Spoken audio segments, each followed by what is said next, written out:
Okay, you ready for this? Game changer on how you're going to eat these little suckers.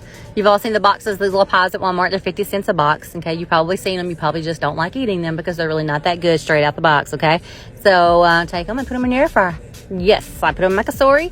I couldn't decide between 4 minutes or 5 minutes. Finally settled on the 4. Go with the 4, don't go with the 5, okay? I'm telling you.